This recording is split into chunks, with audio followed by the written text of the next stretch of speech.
Hello YouTube, and welcome to a new story time in the forest under this glorious sun that we're having right now. Today I want to open up about a time period in my life where I wasn't the man that I am today. Because even though I am currently a big advocate for natural lifting, it wasn't always the case. I wasn't always a noble natty, I wasn't always proud of doing things the right way.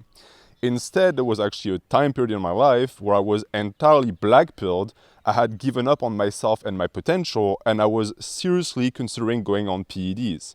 And I want to share this very vulnerable moment in my journey as a lifter with you guys, because I know for a fact that many of you either went through it, are going through it, or are going in the future to go through it. It's inevitable. PEDs are extremely tempting, and at some point or the other, you're going to get the call. You're going to get this urge to jump on.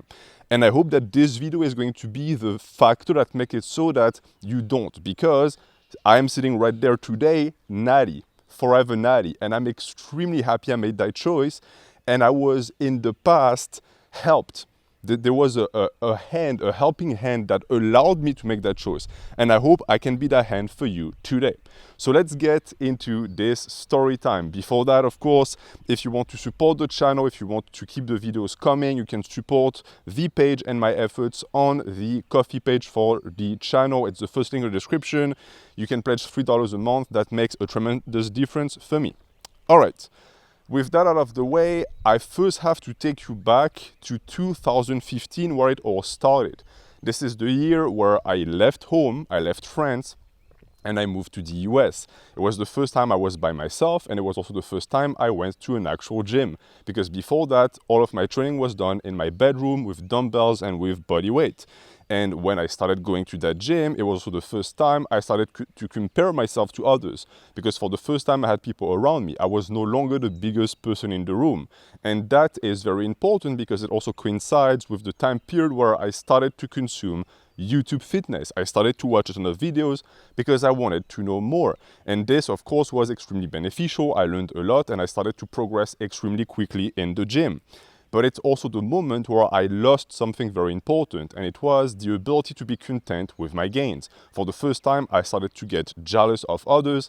I started to get frustrated with my rate of progression. And this is also the time period where I started to bulk.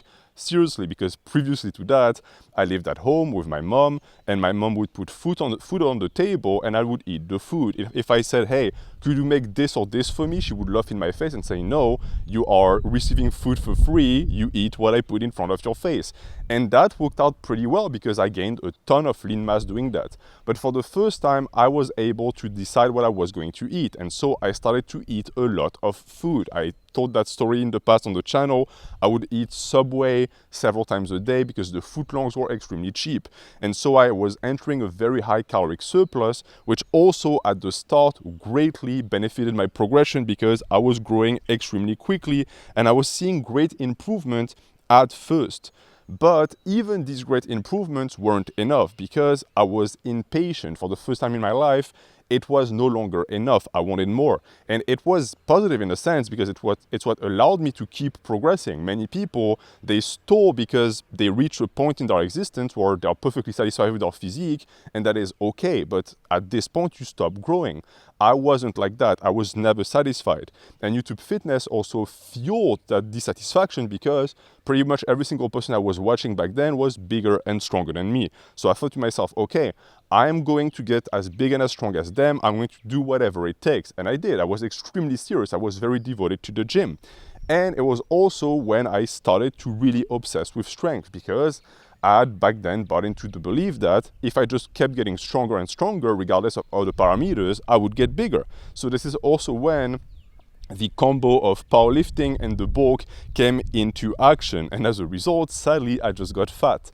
That is also a story you can access in the description where I gained 70 pounds extremely quickly, most of which was fat tissue. And it also coincided with me getting injured left and fucking right because my program was all over the place. By the way, just recently I was like looking at my old computer, I came across my old program. And it really is a sight to behold with how bad it was. If you're interested, I can make a full video where I roast myself and I explain why the program was really, really shitty. But essentially what happened to me on this program is that I was plateaued. I was in a forever plateau. I was what some would call a lifetime intermediate, because in truth, I was not really going anywhere. I was spinning my wheels. And I was also getting at the point where no amount of calories would help. I could stuff my face and gain pounds. It would have no direct impact on my performance in the gym. And when you get to that point, you know you're fucked, because this means that you've exhausted every single alternative, or at least that's what I thought. Back then, this was my mindset. I thought, okay, I did everything that YouTube Fitness told me to do. I bulked like a pig, and now I'm plateaued. So this must mean that it's not actually my fault, that the responsibility lays elsewhere. And I thought, okay, this must mean that it's because I'm natural. This is it. This is the famed natural limit I've heard about. At some point, no matter what you do or how hard you train, you cannot progress forward. I was one of these cowards who blames the natty limit. And this is typical of black-pilled natties. It's always people who try to find an external reason to justify their shortcomings. I was like that, so I know what I'm talking about. It's the constant cycle of rejecting personal responsibility for your failures and trying to look for a reason that you cannot directly impact, that is outside of your hands. And there's only really two ways to go about it once you're black-pilled like this. One, you give up. So you say, well, fuck it, that's it. There's nothing for me to do in the gym anymore. I quit. Many people do that. This is the reason why I would say a good 90% of all people, once they reach the intermediate stage, they're out. You never see them again, because they're killed by this limit, which is in reality a mental limit. Their mentality is weak. Or you are part of the remaining percent that either stick to it, which I did, but might actually jump on drugs to allow themselves to keep progressing at the same rate. And this is exactly what I was intending to do. I thought to myself, okay, I exhausted every possibility as a natty, it is time for me to pin. If you listen to people who are enhanced, that is actually a very common discourse you'll hear. People will say, well, I did things right for maybe 5 years, and then when I couldn't progress anymore, I did the logical thing and I pinned. So I'm not a cheater, I'm not taking the easy way out. I had no other solution. This was me. This was literally me. And I was also encouraged on this path by the very people I just described, who on YouTube Fitness had the exact same discourse. People who looked tremendous and who said, well, at some point or the other in your fitness journey, you are going to have to do what I did. You're going to have to jump on PEDs. These are the honest PED users that are sadly very commonplace nowadays. But back then it was like the first wave. It was the first time that these guys were around, and I wasn't prepared for that level of rhetoric, and so I bought it, and I was like, all right, well, natural influencers tell me there's a natural limit, and that they have stopped progressing, and then the guys that look better than the natties, the enhanced, tell me that they also stopped progressing, and that's why they took PEDs. So I have a choice to make. It was a black and white decision, and I decided to go black. I decided to go to the dark side. I thought to myself, okay, I am going to jump on PEDs. And luckily or unluckily for me, I had a ton of great influencers on YouTube Fitness to help me in this, because this was the boom of the PED era. Those people who made videos about test, trend, deca, clean, for prevention, but in reality they were just doing promotion, because a ton of young men like me were looking at their videos as a way to learn about the use of drugs so as to jump on them. At that time, I was fascinated with that content. That's pretty much all I would watch. And I was telling myself back then, oh, I'm just being curious. It's just something that I do because I want to learn more. But that is total bullshit. If you're the type of person who also does this, don't lie to yourself. You're not just being curious. What you're doing is you're actively researching drugs. For what purpose? For the purpose of jumping on them. You might fool yourself for a time, but eventually that reality is going to come to the surface. The best way I can describe myself back then is, you know, when you look at someone who's going to take a dive from a very high point into a swimming pool, and they sort of like do this back and forth to hype themselves up.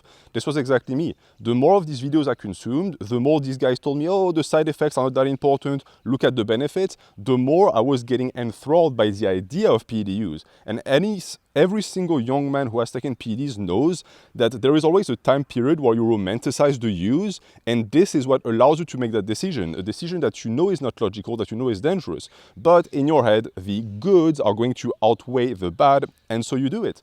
Now, I want to take a step back and describe the type of lifter I was back then. It's very important. So I was at this point 6 years into my journey. So this was 2016-17. I was around like 180 lean, and in a fat state, I was at 230, 240. I'm going to put some pictures on the screen to make you understand what I'm talking about. I had pretty good arms because I was obsessed with arms. I had a muscular physique. I'm not going to say I looked like shit, but I was light years away from the physique I have today.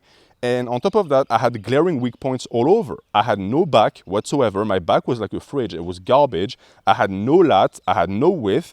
I had no real definition. I had points in my body that I ignored entirely, and I wondered why they didn't grow. I was really just a fucking brat. My knowledge of nutrition was subpar. My programming, as I said, was subpar. My technique on most lifts was subpar. I was lifting like a complete asshole, which is why I would get injured left and fucking right. This is the guy that thought, oh, this is my natty limit. I couldn't possibly get bigger with the natural way. I have to jump on drugs. I say this because I know for a fact that the immense majority of young men who jump on PEDs are exactly like this. It's never dudes who are hyper advanced, who are 15 years into their journey. It's always little fuckers with snot running down their noses who are 4, 5 years in, who've convinced themselves that, oh, I have so much experience under my belt, surely I need drugs at this point. You don't. The only thing you need is stick to it and keep grinding. Learn, apply your brain. Don't go and take that easy way out.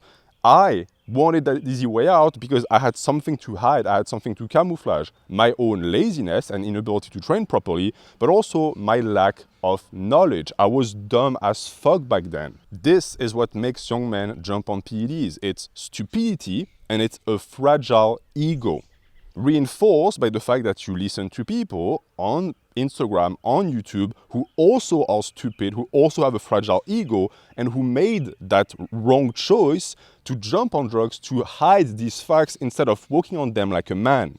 So it was at that point that I decided to order PEDs, because it wasn't really complicated back then. It's even easier now. Now, I also want you to reflect on how dumb this was, because back then I was a legal immigrant in the US, but I didn't have a green card, meaning that if I got caught with hard drugs, that was a felony, and I was done.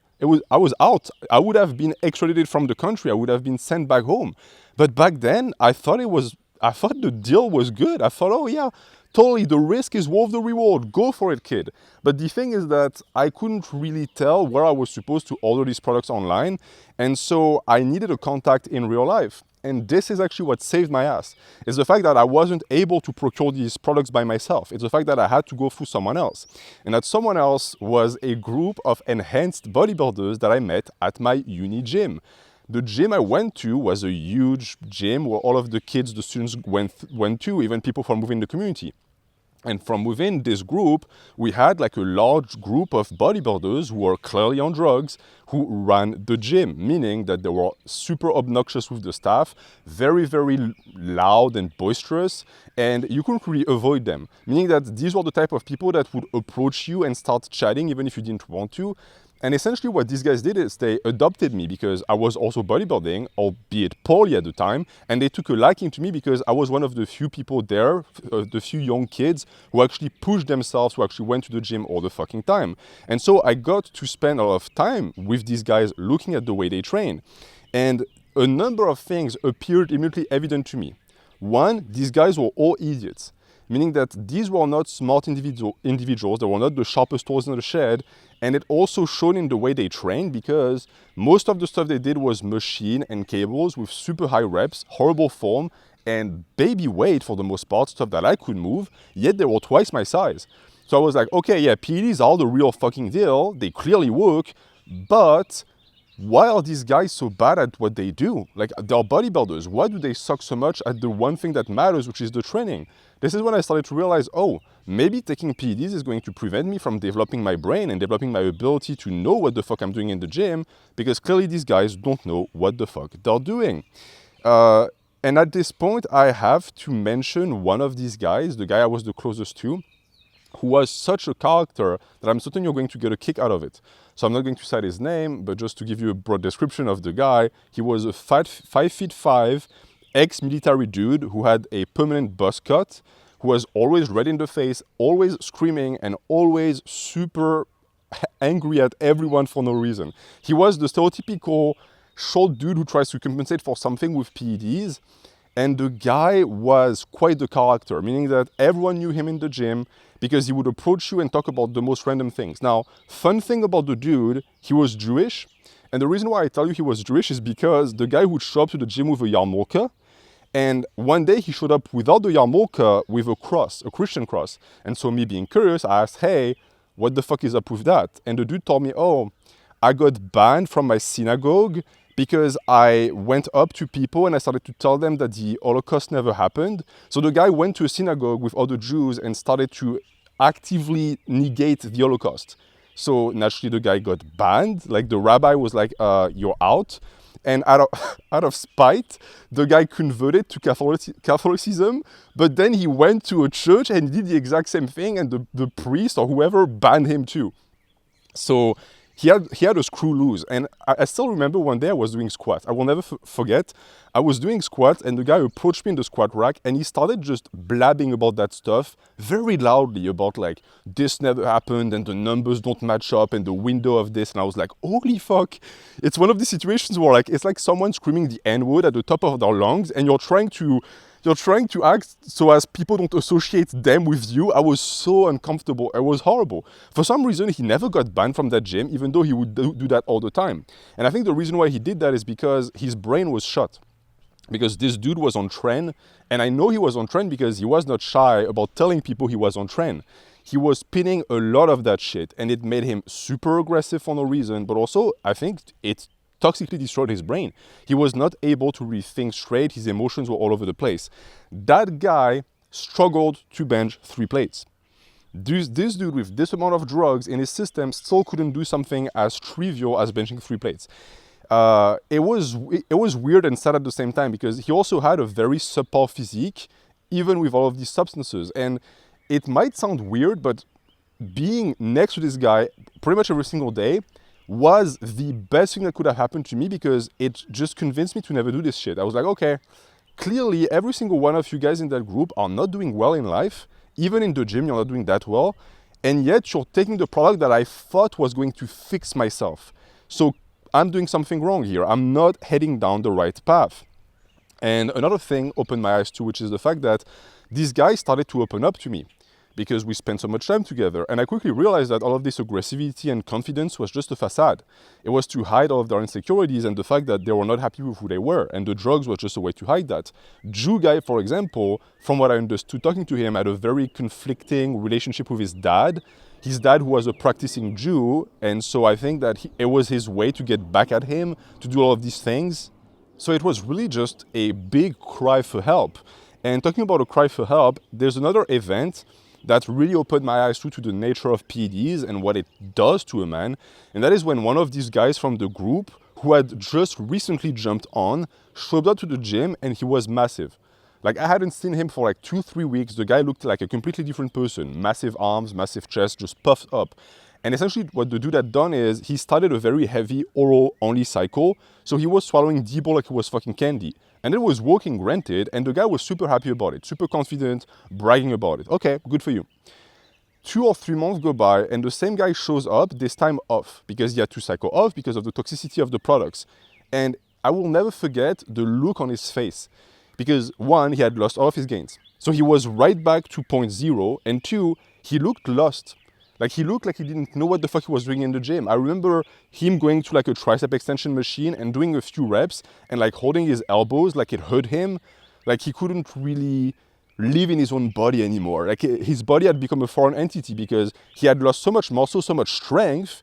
But on top of that now, he couldn't even enjoy the gym anymore because he had tasted what it meant to be enhanced. And when he went back to the natty way of lifting, it really didn't sit well with him because there was nothing in it for him. And this guy disappeared. I never saw that guy again. So this is a dude who is either going to have to jump on drugs again to enjoy lifting, or who's never going to lift again. And when I saw that, I was like, okay, fuck it. I'm not doing it. Lifting is so important to me. It's my passion. It's what transformed me as a man. I'm not going to risk it just for some stupid gains. This is not worth it. And this is something that also you must understand and realize. If you're the type of person who thinks, just like I was, that taking drugs to get gains and strength is going to magically change your life, it fucking won't. Because your eyes are not on the prize. You're not looking at it the right way. You are misguiding yourself by thinking that your problems can be solved by the gym, but it can't. The gym can give you confidence to apply to other areas of your life, but it never solves anything in and of itself. So something that gives you the byproduct of the results of the gym, muscles, that does nothing else for you and is so volatile that you can lose it all, and it can affect your ability to even exist as a man, that is the least thing you need when it comes to actually fixing anything going on in your life. And so that was the realization, that was what opened my eyes, and it was the end of the story, because 3 years into this journey with these dudes, I left that gym and I never really saw them again. Now, there is one thing that I want to share with you guys that you might think is a bit fantastical, but I swear it's the truth. From 2016 to 2019, out of these 9 guys that went to that gym, 3 died. In 3 years, 3 of these dudes in their 20s, 30s, with no pre-existing condition, no health defect, no whatever, died. They died from their use. And you know what? No one knows about it. I'm the only person who knows about it. I'm the only person who remembers their names and their faces. Why? They were not IFBB pros, and they were not on Instagram or social media. So their deaths went completely untold. This is the reality of the situation. The vast majority of PED users who meet an untimely death, no one talks about it. So then again, after that, of course, you can say, well, no one has died on stage. Yeah, of course, people don't die on stage. They die at home. They die at the hospital. And no one is ever going to tell you about it, because the only thing that PED users talk about on this fucking platform is the goods. They show you the shreds. Oh, look at the body I built with PEDs. Don't you want to take PEDs? The same guy, when he loses all of his fucking gains and is in the hospital for dialysis, he'll never take his fucking phone for an Instagram feed and say, oh, look at me, guys. I lost all of my gains and I'm in pain. I want to kill myself. Isn't that great? Never. They always hide the negative. With them, it's all sunshine and rainbow and never rain. Well, these guys from that group, they showed me that rain because they didn't have a choice. I saw them every day. I saw the lows, and there were many of them, and I saw the highs. And the highs were simply not worth it. Because today, years after the fact, guess who mugs who? Guess who is the biggest and the strongest of the pack? Me, the guy who stuck to the natty way, the guy who never gave up, because I did the thing that allows me to stay consistent. I did the thing that aligns best with a long and healthy life. It is logic when you think about it, but if you had told me that back then, when I was obsessed with PEDs, I would have laughed in your face and told you, you don't have what it takes, bro. I'll sacrifice everything. Bull fucking shit. You won't sacrifice shit because it's not worth it. You will find out too late that it's not worth it. So if you need one voice to tell you, hey, stop right there and don't do it because you're going to regret it, let it be this video, and let it be the voices of my comrades who are not there today to tell you because they're dead. This is why I don't have hatred for PED users. I have pity because I know what's really going on. And I have a lot of love for these dudes because they saved my life. Their presence saved my life because they prevented me from making the choice that would make it so that I wouldn't be here today. Without these guys, there would be no natural hypertrophy. They are part of the reason why this channel even exists. They are part of the reason why I can sit in front of this camera and preach the natty way to you guys, because I know that this was the right choice for me, but also for you. Because you might not be as lucky as I was. You might not be as lucky as I was to have people in real life who gave me a true representation of what PED use actually is. The only thing you see again is these guys on social media. And these guys are a horrible influence on your mental health because they are pushing you towards the wrong path. So what I highly encourage you to do is, if you find that someone is like that, is a bad influence because they have cognitive dissonance and are projecting that onto you, unsubscribe. Stop listening to them. It's not doing you any favor. Instead, try to focus on natural lifters. And yeah, sure, oh, you can never tell if someone is natty. Absolutely, it's right. But if someone preaches the natty way, that at least cannot be faked. that at least is going to have a positive influence, because even if they lie, so what? You're still staying natty. And down the line, this is the choice that is going to make you the happiest and also align best with your pursuit and with what you want in life. Because I hope you're the type of person who understands that it is better to be healthy and fit into your 50s, 60s, 70s rather than being massive for 2 or 3 years in your 20s and then nothing. But that is going to conclude this video. I am cooking in the sun. It feels really, really good. I'm looking forward to making more of these videos. I love recording in the forest. If you have any topics of interest, stuff that you want to hear about, personal improvement, spirituality, psychology, whatever, you let me know in the comments. I would be happy to do that for you guys. And once again, if you want to support my work, first link in the description. I'm going to see you very soon. I have a ton of projects cooking for you guys, including part 2 of a certain philosophy video that many of you are waiting for. Thank you for watching. Have a great day.